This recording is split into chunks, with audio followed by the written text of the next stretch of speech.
I've read more than 400 fantasy books, and the majority of them are incredible modern fantasy books. So here are the top 10 modern fantasy books that you can absolutely not miss. And I hope this huge tower of books does not follow me and I die on camera. And we'll start with some honorable mentions, because making this list and narrowing it down to just 10 was incredibly complex. What does it mean to label fantasy book as modern versus classic? It's a theme in itself, and we're going to be discussing more upon that as I saw this video from Daniel Green that really was mind-blowing and made me think a lot. You see here, I asked, where do you find the line between classic and modern? And what we have is, a bell curve. It's something that evolves and slowly changes. Therefore, the majority of these books are published from the 1990s onward, and there are some books that just were published like 2 years ago, 1 year ago. There's going to be a wide variety of stories, and we'll need the whiteboard in order to get to the honorable mentions, because currently fantasy is so nuanced. There are so many subgenres, and there are some that I was not able to include here, so I wanted to make sure that at least we have one that it is dark and that absolutely ruined me, another that it's more urban fantasy and made me cry, another that it's funny and it has a cat as the main theme, don't look at me like that, and another one that it's cozy and felt like hack. The first honorable mention, it's a series that made me hate it so much and then I loved it so much. I don't believe with a series ever I've gone through so many really sharp contrast of how I enjoy a story, and it is so because it is really greedy, the characters are really grey, and I was rooting for the characters but I was hating the main character, and I wanted all the time for her to change, and it broke me in so many different levels. And it was, let's see if we do these, careful, yes, come here better, come here. The Poppy War series by R.F. Kuang. This author has the ability of writing stories that are so important, they feel relevant, they touch on different themes such as colonialism, racism, and it does so always with a touch of realism. And in this case, the story is heavily influenced, and some parts of the story really it's a retelling of some parts of a Chinese story. So what you see is history, and it is savage, but it the main character, I hated it. There's a blend of soft magic system also with a lot of politics, and it is definitely a war-driven story. The second honorable mention is a story that made me believe that I love urban fantasies. Up to that point I was like, nah, that's not necessarily for me, and perhaps neither for her. But after reading this, I'm like, yeah, I might give this another try, because it's a story that revolves on a land that has a lot of things that we might resonate with, but is still created with so much drama that you just cannot wait to keep reading. And there's so many scenes that you can see across the books that definitely made me cry, and I still can think about them and goosebumps all over, and that is The Greenbone Saga by Fonda Lee. Jade City starts with such a bang. It's one of those series in which the first book it's sublime, because it already introduces you to this world where Jade is the main thing that will allow people to have powers, but that's not the important thing. The important thing, rather the structure, the politics, and how this collision of different bands really is what is driving this book. And just I love this so much, and if you want great but lovable characters, this is the series for you. Honorable mention 3, it goes totally on the other side of the spectrum, and it's something that I've seen more and more in fantasy, and I'm actually a sucker for it. It's personally one of those things that I'm really enjoying, and it's actually a plus for me if a book makes me laugh, or if it is funny, if it has dark humor. And I believe in 5 years' time it's going to be consolidated as one of the most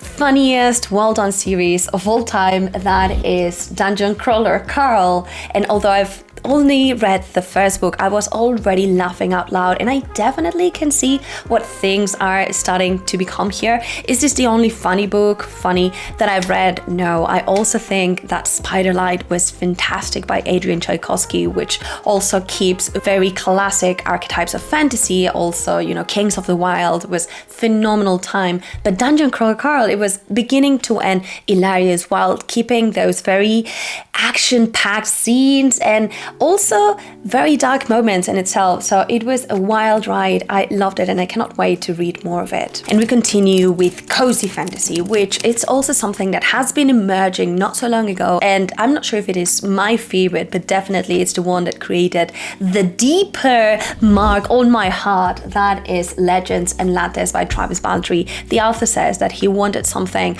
that was almost a break in terms of we want an epic story, but with really low stakes. And this is what we get here. It feels like a warm hug, and it really made my eyes pop in the sense of I can read something that feels more chill, that feels more soothing. And it is perfect when you are sad or when you are just in a really slow mood. Like just is happiness in a book, okay? Let's bring the whiteboard here again, because I want to continue with some honorable mentions that really have that classic sense to it, but still I haven't read yet enough of it in order to consider it the best of all time for me. And I wanted to especially touch base on that blend of modern stories with a classic touch, because as I mentioned at the beginning, the spectrum of what modern versus classic fantasy is, it's really blended, because the spectrum of what is classic fantasy versus modern fantasy is not as clear. And what for me at 35 years old today means classic fantasy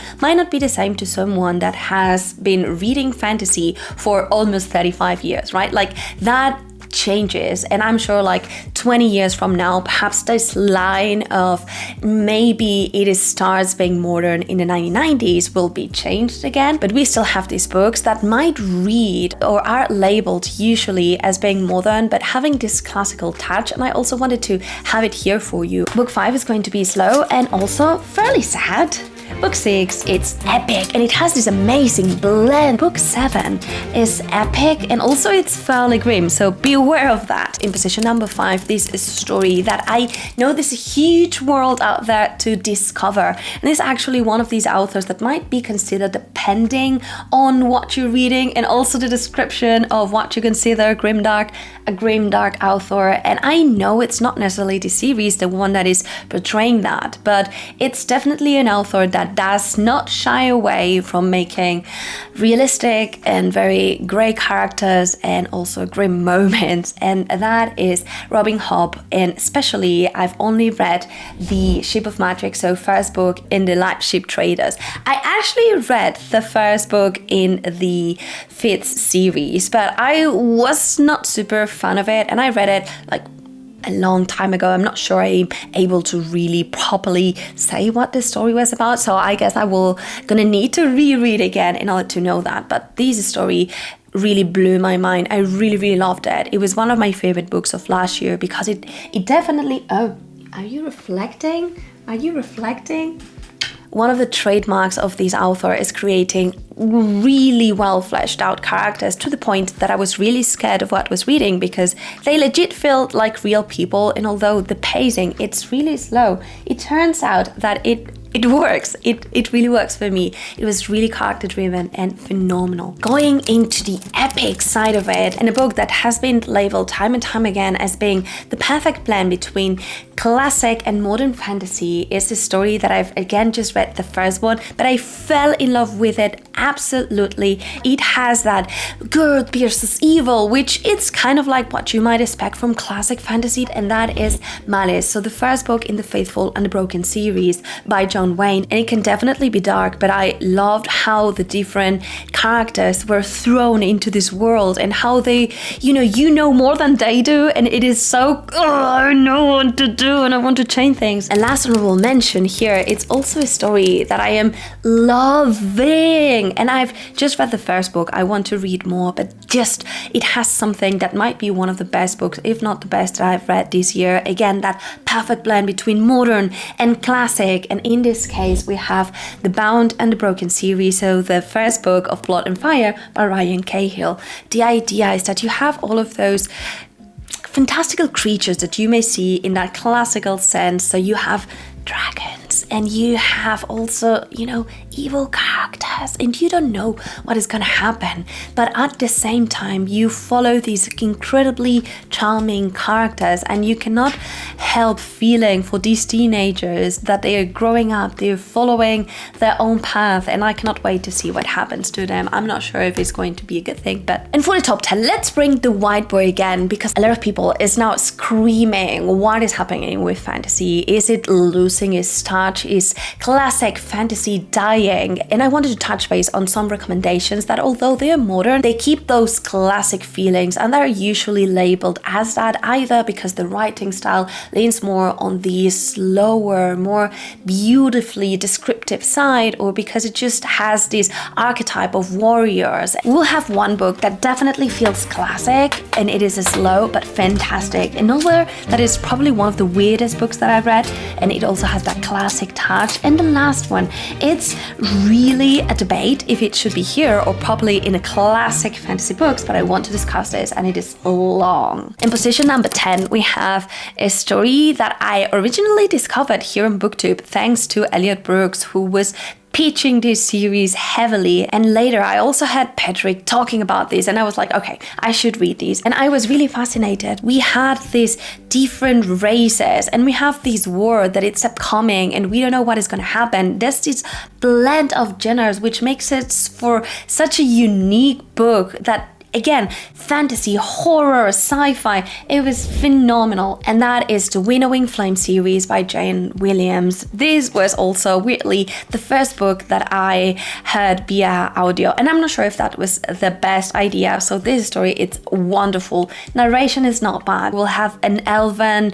vampire kind of race that are dying. We will have witches that are really dangerous. The stakes are really, really high, but it goes on a pacing that goes fairly slow, and it's that kind of book that will ask you a lot because you want to know what happens, as our characters don't know what's happened. And that was so fresh and so unique, and it is still a very underrated hidden gem story. Position number 9, I'm a sucker for standalones, and this one might be one of my favorites of all time, one of the weirdest books that I read, and it's that kind of story that even if it is low on magic, it really strikes a chord in your head. And it's one of the books that I've recommended the most in real life to my family and friends, because I think it will work for a lot of different people. It has this blend of genres in itself, and the main character is so lovable, and it has a weird sense of prose that, in my opinion, makes it feel a little bit classical, and that is Piranesi by Susanna Clarke. The idea of having this character that lives alone on this massive house that is as big as, the world. He does not know what is happening. He is relating everything almost as if he were a scientist. That was so compelling. It is short, it is still packs such an emotional punch, and it conveys so much in so little pages that I really, really, really recommend. And now for the debate. Chan. When I was thinking on modern fantasy books, this series not necessarily came to mind. In my mind, it leans more towards the classic spectrum, but if we were to be strict to those books that were published from the 1990s onwards to be modern, then this series belongs here. So take this one with a pinch of salt. You can have a classic fantasy book that really was advanced to the time it was written, and if you take it as a modern story, then definitely leans more towards that classic side with more of those archetypes, if you will. Let me know what you think about Wheel of Time being here. I'm reading currently book 6, so I'm not even halfway there, but I'm definitely enjoying this ride. I'm doing these with my Patreons, and when we have our live conversations every 3 months for the read along, we just discuss all of these themes. And what originally felt, I've read this before, kind of like the first book is like Lord of the Rings kind of story, it has quickly evolved to something that feels really profound, very deep. And I'm discussing this with people that have reread the series multiple times, really enjoying discovering all of these different pieces and seeing how Jordan has placed a lot of Easter eggs, which I can definitely not see, but a lot of people does. Is it modern? Is it classic? Let me know what you think, but definitely one of the best series out there in my opinion. Oh yeah, what happens? Oh, do you have an idea? Yeah, I know. It's true that something about classic fantasy that we might be losing, arguably, it's fairy tales. Yeah, no, that's a good idea. Let me write it down, okay? Yeah. The next two books here were a recommendation of Io. She really wanted us to have something that had that fairy tale-esque vibe. And we will start with this story that is also standalone, and it's one of the best of all time as well. It is done in a way that manages perfection. It does not have which character you're seeing throughout this different book. It has multiple perspectives, but the way in which it is written, directly in the first two lines, you can know which is each perspective, which I think it's mind-blowing, and it talks about the mastery of Naomi Novik with this story, which is Spinning Silver. This is the perfect wintry story, dark fairy tale-esque touch. It's kind of like a Rumpelstiltskin retelling, at least in one of these perspectives. So it will have that, this is whimsical, this feels classic, while keeping a story that feels unique and has a little bit of a plot twist in different points, and I really loved it. Position number 6, before we go into the modern series, we have one of my favorite authors that has managed this perfection of having something hilarious, that it is dark, that it is whimsical, and that is also fairy tale-esque, which feels so unique, and at the same time it's a short read. So I'm really running low on why you should not read this story, and that is Nettle and Bone. Personally, one of Ia's favorites, and it's not only because it has an animal companion, that it's a dog made of bones, also keeps this classic side of we have a quest, we have misfits, we are going on an improbable mission in which the goodness must reign, and it is hilarious and it is wonderful. Position number 5, and from this point onward we will be focusing more on those modern fantasy books that truly really feel more modern, and although we will have one that still has this medieval setting which might resonate more with that classic sense, let's kick off with Sanderson, right? With the Cosmere, because he was the one that I believe revolutionized more fantasy, not the only one, but after he started writing Cosmere and his stories, there's been one very important change that has happened to fantasy, and that is hard magic systems are now more common. And although I don't have a lot of hard magic systems here, I did a video in which I talk about different magic systems and which ones are my favorite, and definitely on the hard side there are a lot, so hopefully you will find more recommendations there. But having this clear set of rules for magic, it ticks everything for me. It has that scientific side that I can understand while keeping it whimsical and magical, and I love it. Don't take me wrong, I absolutely love elemental magic, and we're also going to be seeing one book here. But talking about the Cosmere, I cannot recommend more Stormlight Archive, and I know you know it's my favorite series of all time. I'm rereading it, so if you read this, you know how amazing it is. Please let other people know in the comments that you also preach for this book. And if you haven't, this is before and after in fantasy, in my opinion, because of how well the characters are displayed, how mental illnesses are treated and are really a part of the characters. And I love how epic the stakes are, how incredible the endings are, while keeping it real serious and real wonderful. In position number 4, we have one of my favorite stories of all time, and although it's concluded, I haven't finished it. And the fact that I've read 2 out of 4 and I still consider this one of my favorite series of all time, it speaks volumes. I think it is changing completely how we are reading and the type of stories that we read. It's smart, it is genius, it is fairly dense, feels historical, it's also very strategic, and it has this steampunk vibe, which I'm also a sucker for. The Dandelion series by Ken Liu, talking about the Grace of Kings and Wall of Storms, which are the only books that I read here. The first book really is different from book 2.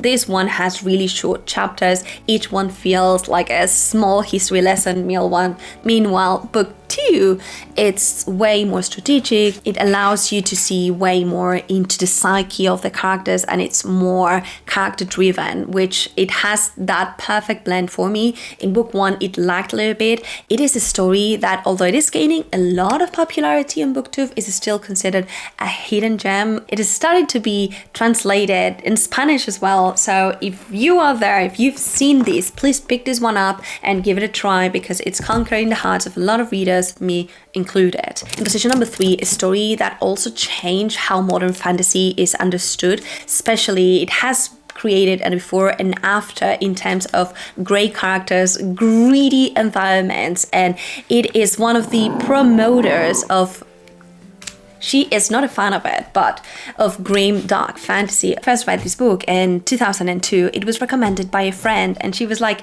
you need to read this. It is so amazing how you're always on the edge of your seat. And once that I read it, I understood, and I went down into the rabbit hole of being obsessed with this. Eventually, the series came out, and I made a theme with my friends, and it was like, this is great, we're gonna watch these. And everyone was like, meh, are we? And, you know, eventually a lot of people loved the TV series as well, up to some season, you know what I'm talking about. And that is Game of Thrones by George R.R. Martin. The idea of wanting to read, but at the same time knowing that your characters will die, it's terrifying, and it is a kind of drag that you can get used to, but it is really tough for your heart. At the time I was very, these are the heroes, these are the villains, and with this series the line is blurred, so really give it a try if you haven't already. Position number 2, we have my favorite book of last year. One of the best modern stories, I guess. I am convinced if the author manages to really keep writing this series as a first book, in 5-10 years time, this will become one of those very popular series and probably one of those cornerstones of modern fantasy, because it has a perfect blend between action and well-written characters. It has those plot twists, scenes that are really well crafted, and that I can still remember myself reading it and being like shocked about what I was doing. It's blending genres, and I think this is going to be the main change that this story will bring, that it's not only fantasy, but it also leans a little bit towards sci-fi, and that is The Wheel of the Many. So the first book in the Hierarchy series by James Ilenton. Yes, just one book, it's out. I cannot encourage you enough to pick this one up. It has elements that might resonate with you if you liked or enjoyed Red Rising. In my opinion, this one was done a little bit better. It was the best moment for me to read it. And the magic system, it's also very interesting. It is rooted on society, and it has these different layers, and we have this, I need to infiltrate this because there's a riddle that I need to solve, and I need to figure out what is happening, and I will do it. I was consumed by this book, and honestly, I haven't met anyone that has read it and has not felt that consumed. If you have, please let me know, and if you have read it and enjoyed it, also let others know down below in the comments. And in position number 1, the book that, in my opinion, it's also having the crown of modern fantasy, and it's outrageous to me that it is still not translated to other languages. Therefore, it's very hidden because of that. It's a standalone that it's my favorite of all time. It has the beautiful elemental magic, very Avatar, The Last Airbender reminiscent, and we have these Sanderson-like action scenes, so much drama. I've never cried more with a book in my life, and I know this is not necessarily for a lot of people like encouragement, but I really enjoyed it, and that is The Sword of Kagan. I loved it so much that I went and spent my money on this beautiful, outstanding edition. Do you see? It's silver. It's silver. I'm not sure she looks at the different colors. Sword of Kagan has managed something unique for me, which is, in one hand, we have these adult characters, especially a mom and a son, which I think as well, it's something that it's not usually your cup of tea, that you read like mom and a son. It's not a duo that we are so used to. And there's this beautiful elemental magic, these scenes that are so outstanding. The setting, it's so bizarre because we have this blend of, we have these very samurai-like people, but we have these modern elements and the proper setting, which the first chapters make it for a little bit of a weird story. You will see what I mean, and you will need a little bit of patience because the book in itself has a weird structure, but I still feel it's so well done, and it is definitely one of the best modern fantasy books ever written. And if you like this, consider joining my Patreon. We have a book club. Currently we're reading Nettle and Bone, Red Stormlight Archive as well. We have reading sprints. We have these Google Meets sessions in which we really talk with each other. We play together. So if you really want to connect with me more and with other like-minded people, consider joining. And thank you so much to my Patreons. You guys are fantastic and you keep me anchored, and thank you for allowing me to reach 20k. I'm so happy. So thank you so much. Thank you.